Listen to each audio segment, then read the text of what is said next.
Welcome into College Football Now. I am Harrison Graham, and on today's show, we're going to break down 20 quarterbacks that could or even should enter the NCAA Transfer Portal. The portal officially opens on Monday, but several players have already announced their intent to transfer. But today, I got 20 more quarterbacks that could and possibly should, like I mentioned, enter the portal and transfer to another school. Now, let me know.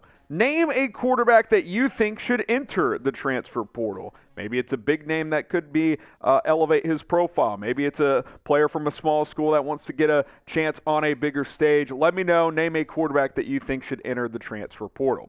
All right, 20 names coming at you. The big one off the top. Close your ears, producer Nick Roloff. It is Drake Maye from North Carolina. And listen, some people out there are probably saying, why would Drake Maye transfer? He's going to be a top 5 pick in 2024. He's doing well at North Carolina. Why jeopardize that? Well, with all the NIL opportunities that are out there these days, think of Alabama. He was initially going to go there before he flipped to North Carolina. Bryce Young is going to the NFL. What if Alabama boosters offered Drake Maye a couple $1 million to come sling it in Tuscaloosa? 35 touchdowns, 5 interceptions a year ago. I think it's possible. We'll see what happens with Drake Maye.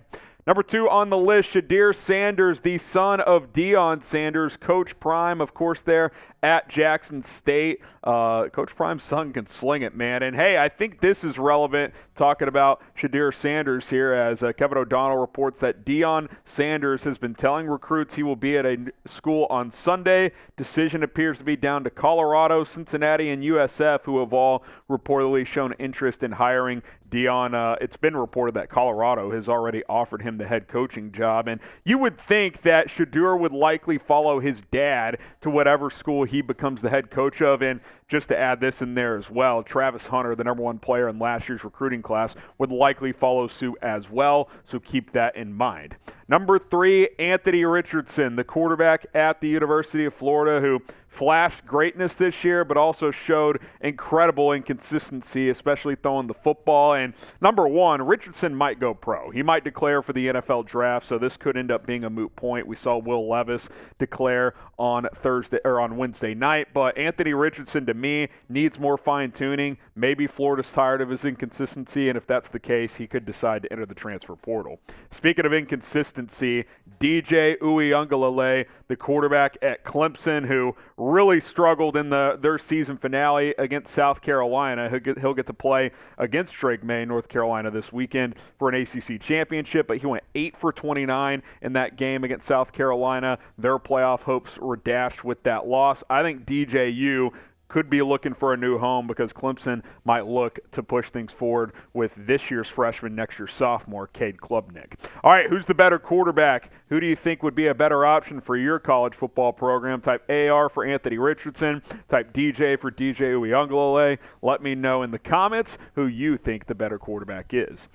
Next up is Sam Hartman at Wake Forest, and a lot of folks think that Hartman will enter the transfer portal. He's put up big numbers the last couple of seasons. I think he's a really good college quarterback. Keep an eye on Sam Hartman for some big college football programs. Spencer Sanders at Oklahoma State. He's got a 6th year of eligibility. He's got over 40 starts under his belt. Could certainly come back to Oklahoma State, but he had an injury-riddled season this year. It's possible that both sides are ready to move on. We'll see what he ends up doing. Grayson McCall at Coastal Carolina. Listen, McCall a couple years ago was getting NFL draft buzz, and he certainly played some good football for Coastal. But if he wants to raise his profile, go play in the Power 5. Go transfer to a Power 5 program that needs a quarterback. And if you play well there, good chance you're going to get drafted in 2024. Before we get to the next name on the list, we got some college football hoodies available for tons of different teams that are out there, not just the ones we're showing, even the hockey-style ones as well. Up to 50% off, even over 50% on some of these hoodies at chatsports.com/CFB hoodie. It's chatsports.com/CFB hoodie. Go represent your squad this bowl season by repping a hoodie today. 50% off for some of these, chatsports.com/CFB hoodie.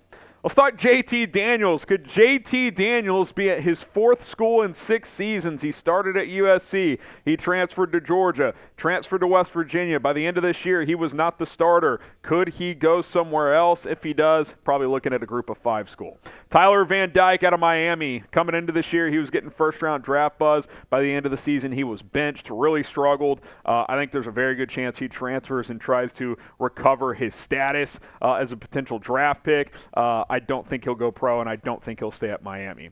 How about Graham Mertz at Wisconsin? They just hired Luke Fickell. We'll see if Fickell views Mertz as a legitimate starting option, but you got to think transferring's at least high possibility here, as he has not lived up to that 5-star recruit hype. His shortcomings are a big reason why Paul Chryst was fired, in my opinion, so Mertz could be a guy that enters the portal.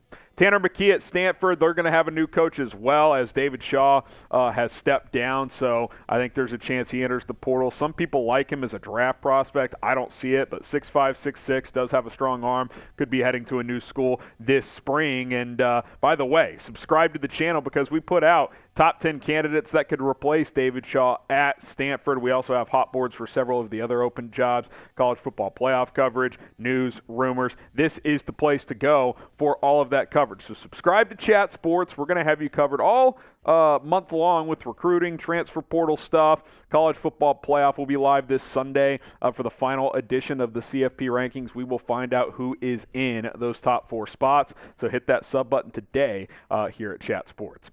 Brennan Armstrong at Virginia. Great last year, awful this year. Obviously, an awful, tragic ending to the season for that program with 3 football players at Virginia getting shot and killed. Our thoughts remain with that school at this time. But for Armstrong, it could certainly be a decision to go to a school and kind of reset his career a little bit. Taulia Tagovailoa, Maryland, yes, the younger brother of Tua Tagovailoa, and there's a good chance he stays at Maryland, but he could go to a bigger program. The last couple of years, he's played at a pretty high level, and, at times, just the lack of elite talent has let him and Maryland down in big games, pieces around him. You look at that Ohio State game, he played his ass off, but they just didn't quite have enough pieces around him. I'll be curious to see if he looks to go play for a better program. How about Devin Leary at NC State? He was getting some high draft praise coming into the year. Gets injured, out for the remainder of the season, played 5 or 6 games before he went down.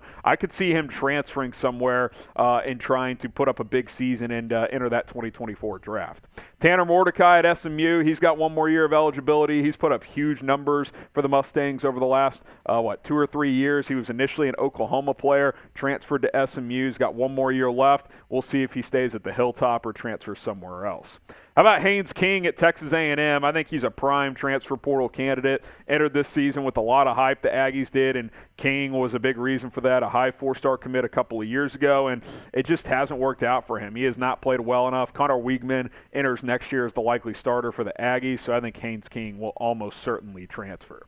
Is Jimbo Fisher on the hot seat heading into 2023? Type Y for yes, type N for no.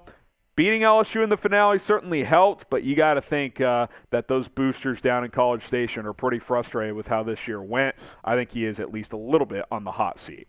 All right, Garrett Schrader at Syracuse. The Orange came out red hot this year. He was playing well, then he started to struggle. We'll see what he ends up doing. Frank Harris, UTSA, great story. Pretty much a 4-year starter almost, but he's got the extra year with the COVID eligibility. So does he go to a bigger school and try to raise his profile potentially? We'll have to wait and see. Donovan Smith at Texas Tech. They've got 3 options there. Donovan Smith, Tyler Shuck, and I'm drawing a blank on Baron Morton, the freshman that played some this year. Kind of feels like Smith could be the odd man out. I think there's a good chance he transfers. And then Jason Bean at Kansas, who filled in admirably for Jalen Daniels for the middle part of this season. Has a 6th year of eligibility. I think Daniels will start next year, so if he wants to go play somewhere, I think he put on enough good tape. He could go play at least for a high-level group of 5, if not a Power 5 program somewhere in college football. Shout out your favorite team down in the comments. There are 20 quarterbacks that could enter the NCAA Transfer Portal. Let me know who your favorite team is. My squad is TCU. Hopefully the Frogs win this weekend and make the CFP, but we want to know who your favorite favorite team is. I'll be reading your comments down below, so shout them out and go ahead and subscribe, because speaking of the college football playoff, myself and Will Scott will be live Sunday morning breaking down the final CFP rankings. We'll find out all the bowl matchups, New Year's Six, CFP games as well. So join us for that, and we will see you then here at Chat Sports.